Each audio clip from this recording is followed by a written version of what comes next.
நம்ம எல்லாத்துக்குமே ஒரு டவுட் இருக்கும். ஆப்போசிட் பர்சன் ஏதாச்சும் ஒரு தப்பு பண்ணுறாங்க அப்படின்னா நம்ம அதை மன்னிச்சு ஏற்றுக்கணுமா இல்லை அவங்கள விட்டுட்டு போயிடணுமா அப்படின்னு சொல்லிட்டு. அப்படி ஒருவேளை அவங்கள மன்னிச்சு ஏற்றுக்க போகிறோம் அப்படின்னா எவ்வளோ தப்புகளை வந்து நம்ம ஏற்றுக்கலாம், எந்த டைமுக்கு அப்புறமா நம்ம வந்துட்டு அவங்கள விட்டு போயிடணும், அதுக்கு மேலே நம்மளுக்கு செட் ஆகாது அப்படின்னு தெரிஞ்சுக்கணும் அப்படின்னு சொல்லிட்டு நம்மளுக்கு செகண்ட் டவுட் வரும். அதுக்கு நான் ஒரு ட்ரிக்கு கண்டுபிடிச்சிருக்கேன் friends. when you people start talking, நீங்கள் 2 பேர் பேச ஸ்டார்ட் பண்ணும்போது அவங்க கான்டாக்டை நீங்கள் சேவ் பண்ணுவீங்களா, அப்போ அவங்க பேருக்கு பக்கத்தில் ஒரு 6-7 ஹார்ட் போட்டுங்க. இல்லை உங்களுக்கு தாராள மனசு அப்படின்னா கொஞ்சம் அதிகமாக கூட போட்டுங்க. அண்ட் ஒவ்வொரு வாட்டி அவங்க ஏதாச்சும் ஒரு மோசமான விஷயம் பண்ணும்போது மச்சா ஷீஸ் நாட் த ஒன்ரா ஹீஸ் நாட் த ஒன்ரா அப்படின்னு தோணுச்சு அப்படின்னா அதுலேருந்து ஒரு ஹார்ட்டை கட் பண்ணிடுங்க.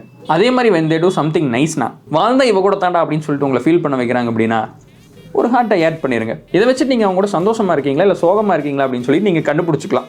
அண்ட் ஒன்ஸ் அந்த ஹார்ட் 0 ஆச்சு அப்படின்னா லீவ் them, dump them, தூக்கி குப்பை தொட்டியில் வீசிடுங்க. இது ஒரு கேம் மாதிரி பாருங்க ஃப்ரெண்ட்ஸ். ரூல்ஸ் அண்ட் ரெகுலேஷன்லாம் வச்சு ப்ராப்பராக ப்ளே பண்ணுங்க. திஸ் வே நீங்கள் வந்துட்டு பேடாக ஃபீல் பண்ண மாட்டீங்க. ஏன்னா நம்மளால எல்லா நேரத்துலையுமே எல்லாத்தையும் பொறுத்துக்கிட்டு இருக்க முடியாது. சேம் டைம் கொஞ்சம் கூட பொறுத்துக்கல அப்படின்னா சேர்ந்து வாழவும் முடியாது. இது ரெண்டுக்கு நடுவில் இருக்கிற ஈக்குவலிபிரியம் கண்டுபிடிக்கிறதுக்கு இந்த ஹார்ட் உங்களுக்கு ஹெல்ப் பண்ணும். You are welcome.